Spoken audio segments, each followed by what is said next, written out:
बिस्मिल्लाहिर्रहमानिर्रहीम। अस्सलाम वालेकुम जी। आज अल्लामा मोहम्मद इकबाल का यौम पैदाइश है।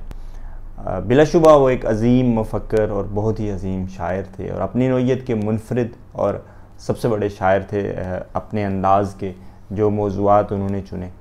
हमारे यहाँ बदकिस्मती से इकबाल को ना तो उस तरह से समझने की कोशिश की गई और ना ही इकबाल को उस तरह से पढ़ाया जाता है। स्कूल या कॉलेज में इकबाल डे पे जो तकरीर के या मबाहिस के मुकाबले होते हैं, वहाँ पे बस मुख्तसर सा इकबाल के बारे में कहा जाता है कि वो मुसव्वर पाकिस्तान थे। और बड़ी दिलचस्प बात यह है कि आबादी की कसीर तादाद ये समझती है कि अल्लामा इकबाल ने सोते हुए ख्वाब देखा कि पाकिस्तान बनना चाहिए और सुबह उठ के उन्होंने कायद आज़म को बताया कि इस तरह मैंने ख्वाब देखा है तो फिर हम पाकिस्तान बनाते हैं, और फिर कायद आज़म ने पाकिस्तान बनाया।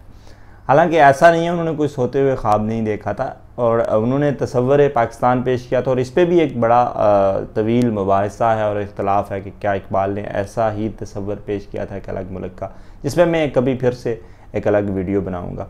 इस वक्त जो मेरा मुद्दा ये है, जो बात मैं करना चाहता हूँ, वो ये करना चाहता हूँ कि इकबाल को समझने की ज़रूरत है। हमारी ज़ाती ज़िंदगी में भी इकबाल के पैगाम से हम कैसे मुस्तफ़ीद हो सकते हैं और इज्तिमाई तौर पे भी हम इकबाल से कैसे मुस्तफ़ीद हो सकते हैं।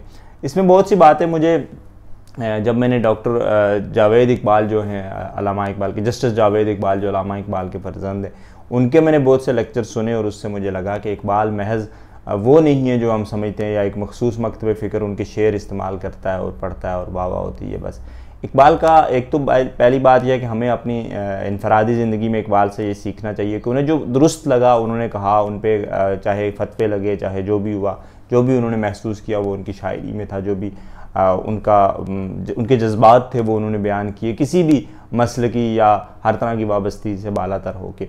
और दूसरा इज्तिमाई तौर पे ज़ाहिर है इकबाल का इकबाल की जो फ़िक्र थी, इकबाल की जो सोच थी, वो सिर्फ़ ये नहीं थी कि कोई खुदी के फ़लसफ़े पे हम बहुत ज़्यादा बात करते हैं। उससे हट के इकबाल ने एक माशी निज़ाम पे बात की और उन्होंने मुसलमानों को एक कौम के हवाले से बयान तो किया ही, जो एक इस्लामिक नेशनलिज़म या मुसलमान के एक कौम होने की वो जो बात की वो तो की ही, मगर उससे हट के उन्होंने मुसलमानों की रोटी के जो मसाइल हैं, जो माशी मसाइल हैं, जो रोज़ी रोटी के मसाइल हैं, उस पर भी बात की।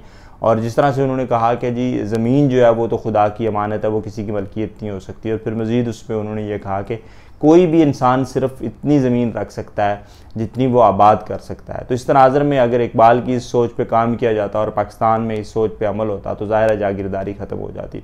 उसके अलावा इकबाल ने और बहुत से माशी मसाइल पे बात की।